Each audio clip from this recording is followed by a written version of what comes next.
আসসালামু আলাইকুম। আশা করছি সবাই ভালো আছেন।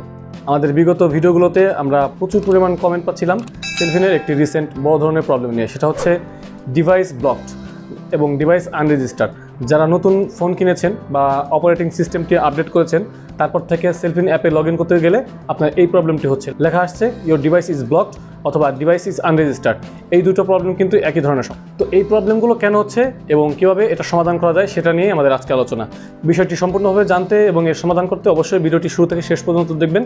মাঝখান থেকে টেনে টেনে বা স্কিপ করে যাবে না, তাহলে কিন্তু আপনার প্রবলেমটি আপনি সমাধান নাও করতে পারেন। তো এখনও যারা সেলফিন অ্যাপটি রেজিস্ট্রেশন করেননি বা জানতে চাচ্ছেন কীভাবে রেজিস্ট্রেশন করতে হয় সে বিষয় নিয়ে অলরেডি আমাদের ভিডিও টিউটোরিয়াল রয়েছে। সেই ভিডিওটি দেখতে আমাদের চ্যানেল ভিজিট করতে পারেন, অথবা এই ভিডিও ডেসক্রিপশনে এবং আই বাটনে ভিডিও লিঙ্ক দেওয়া থাকবে, সেখান থেকে চাইলে দেখে নিতে পারেন। তাছাড়া আমাদের চ্যানেলে সেলফিনের যাবতীয় ফাংশনালিটি নিয়ে ভিডিও টিউটোরিয়াল রয়েছে, চাইলে দেখে নিতে পারেন। তো ভিউয়ার্স, মূল আলোচনা শুরু করার আগে বলে নিতে চাই, এখনও যারা আমার চ্যানেলটি সাবস্ক্রাইব করেননি বা নতুন দেখছেন তারা অবশ্যই চ্যানেলটি সাবস্ক্রাইব করে নেবেন এবং পাশে থাকা বেল বাটনটি অন করে দিবেন।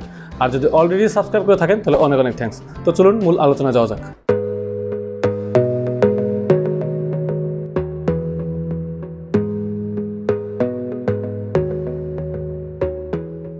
আচ্ছা, তো আমরা যেটা বলছিলাম যে ডিভাইস ব্লক কেন আসছে, এটার সম্ভাব্য কারণ হচ্ছে অনেক সময় দেখা যায় আপনি একটি ডিভাইস বা একটি মোবাইলে সেলফিন লগ ইন করেছিলেন, পরবর্তীতে আপনি ডিভাইস চেঞ্জ করেছেন বা নতুন কোনো ফোন কিনেছেন। আপনি যখন নতুন ফোনে লগ ইন করতে যাচ্ছেন তখন লেখা আসছে ইওর ডিভাইস ইজ আনরেজিস্টার্ড অথবা ডিভাইস ইজ ব্লকড। এটার কারণ হচ্ছে আপনার ডিভাইসটি রেজিস্টার করতে হবে।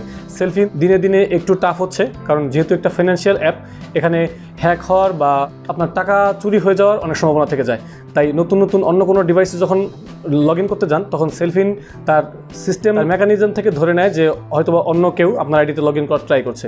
তো এই জন্য হচ্ছে সিস্টেমের অ্যাপটি এভাবে ডেভেলপ করা হয়েছে যেন অন্য কোনো অ্যাপে লগ ইন করতে গেলে আপনার আগের যে ফোনটা ছিল সেটার ডিভাইস যার কাছে আছে বা যেই লোকটা লগ ইন করেছিল তার কাছে অ্যাটলিস্ট একটি নোটিফিকেশন দেওয়া যায়। তো এই জন্য হচ্ছে নতুন ডিভাইস লগ ইন করার আগে আপনাকে ডিভাইসটি রেজিস্টার করে নিতে হবে, এবং রেজিস্টার করতে হলে অবশ্যই আপনাকে ইসলামী ব্যাংকের নিকটস্থ কোনো শাখায় যেতে হবে অথবা কল সেন্টারে হেল্প নিতে হবে। তো আপনি চাইলে কিন্তু এই সমস্যাটির সমাধান কল সেন্টারে করতে পারেন, অথবা আপনার হাতের কাছে যে ইসলামী ব্যাংকের শাখা আছে সেখানে গিয়ে করতে পারেন। যেটা বলছিলাম, আমাদের ইসলামী ব্যাংকের কল সেন্টার নাম্বার স্ক্রিনে দেওয়া থাকবে, আপনি সেখান থেকে চাইলে কল সেন্টারে কথা বলতে পারবেন। সেক্ষেত্রে আপনাদের একটা বেশি বড় সমস্যা হতে পারে যে কল সেন্টার তো অনেক টাকা মিনিট কেটে যায় এবং অনেকক্ষণ লাইনে থাকতে হয়। এটা সমাধান কি?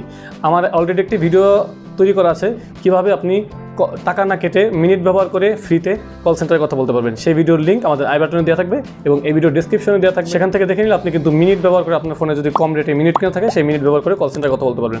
তো যাই হোক, কল সেন্টারে ফোন করে আপনাকে বলতে হবে যে আমি নতুন ফোন নিয়েছি, আমার ফোনের মডেল অমুক, তো আমি আগে যে ফোনটা ব্যবহার করতাম সেটাতে আপনি ডিভাইস চেঞ্জ করেছেন বা সেই ডিভাইসটি হারিয়ে গেছে বা যে কোনো প্রবলেম হয় সেটা আলোচনা করবেন কাস্টমার কেয়ার অফিসারের সাথে।